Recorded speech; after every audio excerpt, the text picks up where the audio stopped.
there, this is Rose. Welcome to my kitchen. Today I'm making tortellini soup, except I'm putting gnocchi in it instead. So let's put this down. Gonna put a little bit of oil in the bottom. In here I have carrots, celery, onion, and some garlic. Okay. And in here, this is just Italian sausage. I didn't make meatballs, I just rolled it into balls. I just took the sausage, did like this. And the reason I do that is, it's easier than breaking it up in a soup like this. It just works well to get a little bite of the sausage. And it cooks evenly. Okay. Put this down.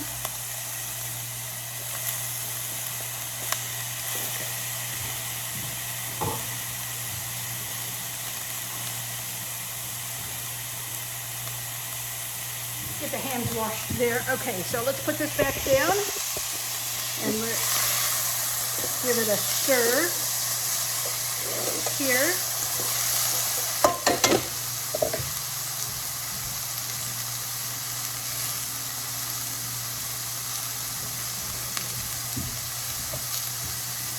Couldn't find my little holders there.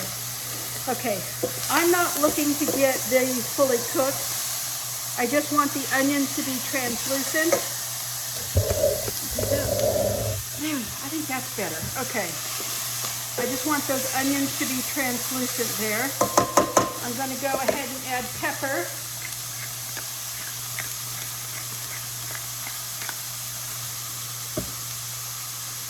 A little bit of salt for now. And this, I want to show you what I do with this. So my cutting board is in the dishwasher. So chopping that, the herbs is not that easy. This is parsley and basil. I'm going to put it in this little bowl and I do this. And I get really nicely chopped leafy herbs. Okay, put those in.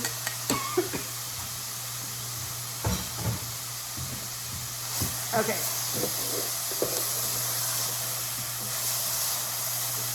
Once I put the broth in this, it's going to simmer for a bit. And that'll finish cooking those little balls of meat. Okay.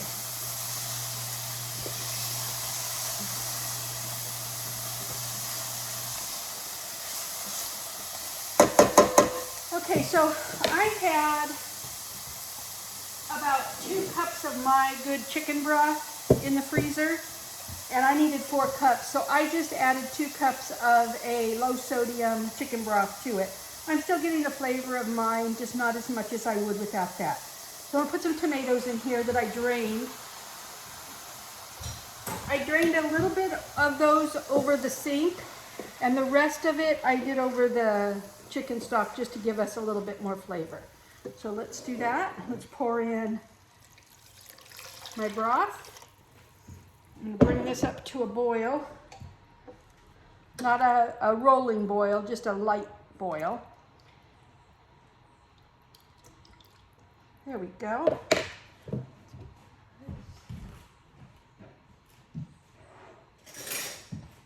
going to go ahead and give that broth a taste. It could use a bit more salt and pepper.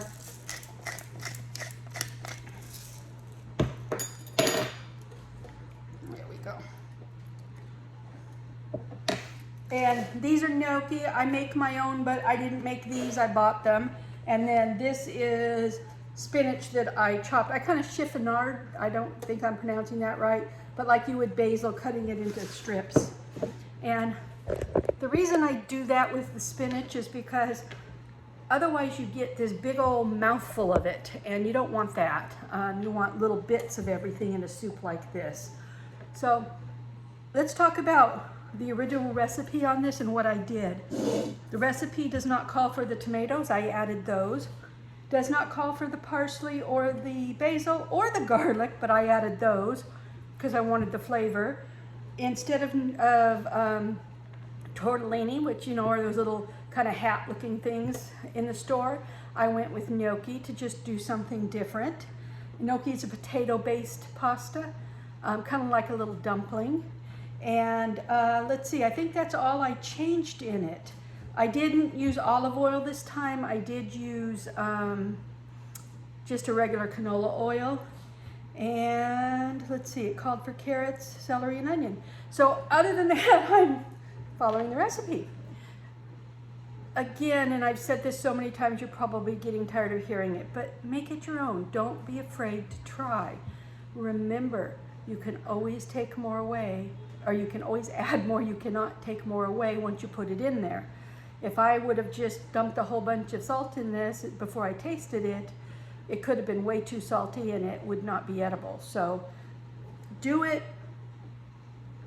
a little bit at a time. And if there's a vegetable, I mean, this might be nice with leeks in it.